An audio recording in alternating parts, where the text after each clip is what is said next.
Hi all, Cynthia here from NB Pretty Papers up with you today. So from the inspiration piece that you're just about to see, I've pulled the colours of the blues and the pinks and the candy and the ice cream type of feel to it. And from the gorgeous piece that I'm going to be scrap lifting, I've pulled the sort of the cluster across the middle with lots of layers and bright colours behind the photos. So that's what I'm grabbing from this gorgeous layout here. I decided that I want to have a circle element to my page, so I've grabbed a plate, traced around it on the back of the paper that I'm going to be using, and then I'll flip it over, and that is going to be like the grounding for my photos. The paper, when you turn it over, you will see it has some images of ice creams on it. The paper is slightly shining, like it has a pearlescent texture to it, and it's from a paper pad from our local reject shop. They have quite often have some really nice craft arts and craft and scrapbooking products in there, and this is one of the pads that I picked up a number of years ago now. Here's the two photos that I'm going to be working on. It's a photo of our son when he had dessert one night, and it was a massive dessert, and he was super happy with it, as you would be. I pulled out this frame from my stash. It's been hanging around driving me crazy because it gets tangled up in everything, and I was determined that I was going to use it. And when I was going through this particular paper pad from, you saw from the beginning, I'm going to say Amy Tangerine, and I always say that, and then I think, no, it was Amy Tangerine, yep.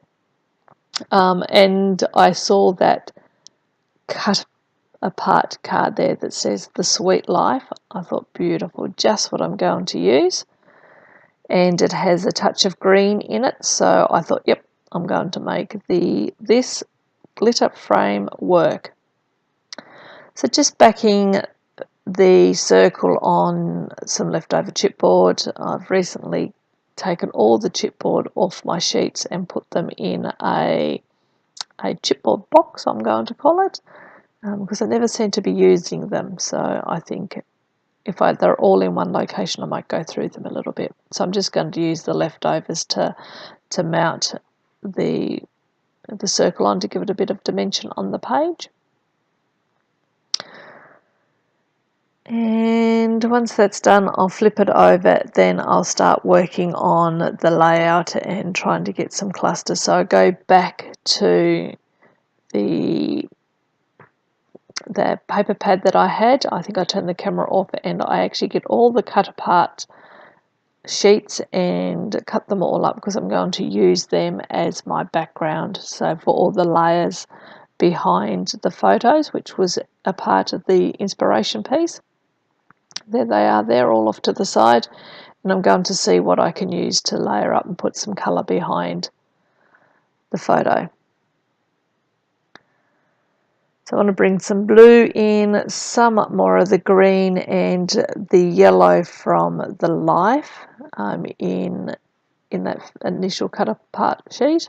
I just want to bring a little pop of that across to here. In the end, I end up covering that up with my embellishments, so I have to go and find yellow from a different source, which you'll see a bit later on. So just layering up, trying not to spend too much time making it perfect. I just think, just do it, Cynthia. Don't fiddle around. So I've shoved them behind, and now I'm just grabbing the hot glue gun and I'm going to start gluing things down. I really like the bright, fun, summery, festivalish, I don't know if that's a word, but I've just made it a word, feel to the page. Can't quite decide whether I want that frame to be on top of both photos or to be across one, on top of one and behind the other. So I laid it down, didn't get it quite right, so I'm just going to cut that tape and just go again Because look at that, that's 100% different now, isn't it? You know what it's like, sometimes you pick something up and you move it and you only move it 0.5 millimetre, but it seems to make all the difference. Now I've grabbed out the tissue paper, thought that gave it a softer feel, and it kind of reminded me of, I don't know, like the ice cream behind it, you know, the white crinkly texture. Kind of gave me a feeling of a ice cream, so I put that there. And here are some of the chipboard pieces that I've pulled out of my stash and thought I would try to use from all different collections. I know that Celebrate, the Yay, and I think that pink arrow is all from a Cocoa Vanilla Studio collection. I can't quite remember the name of the connection. It might have been birthday themed or something, I think it was. And this drink bottle and the ice cream were from another collection. I have not a clue where it was from or who it was by. Of course, I have the green glittery frame around the photo. I've gone into my stash and pulled out these stickers. Was initially going to use Just Desserts as my title, but realised I didn't have enough letters, so I've gone through to see what I can make. And I've realised I can make the word yummy. So I put that down, have no idea what else I'm going to do for the title, but that's a start. I'll figure something else out as I go.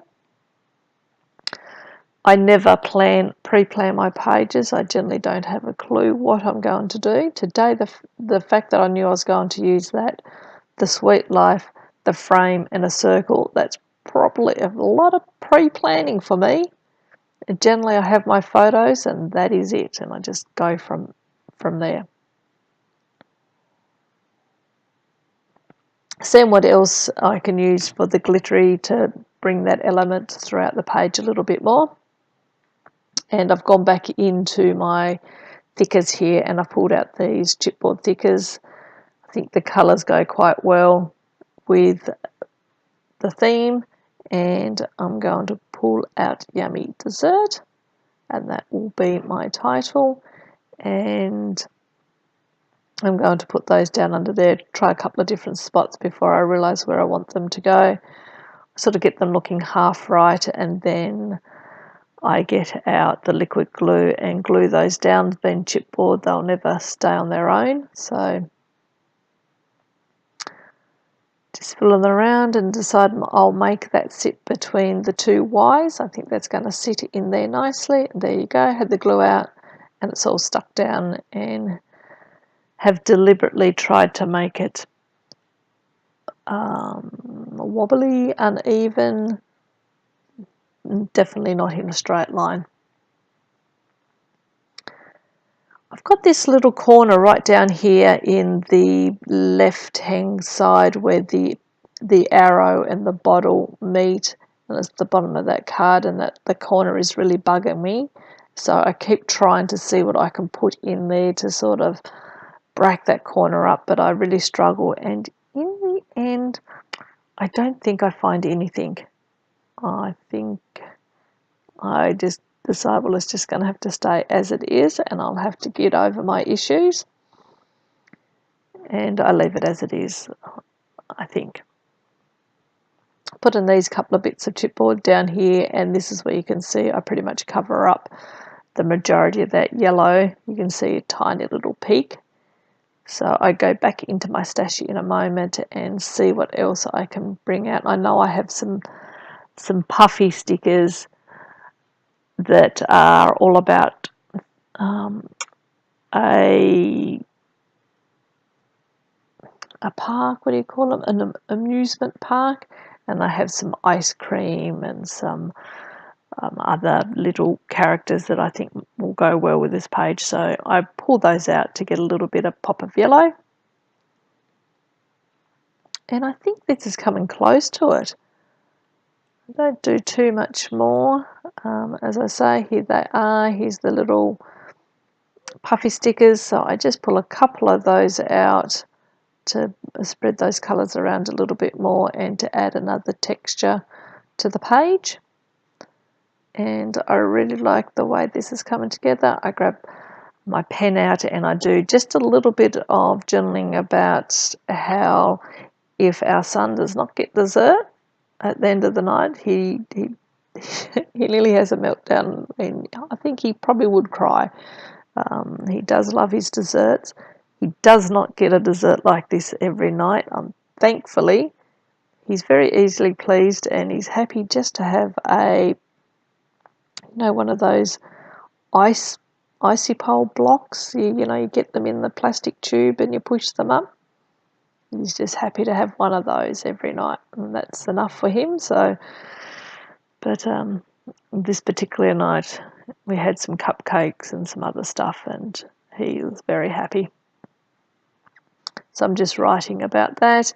Then, as you saw, I grabbed out a marker and drew some lines around the edge of the page, and that is it.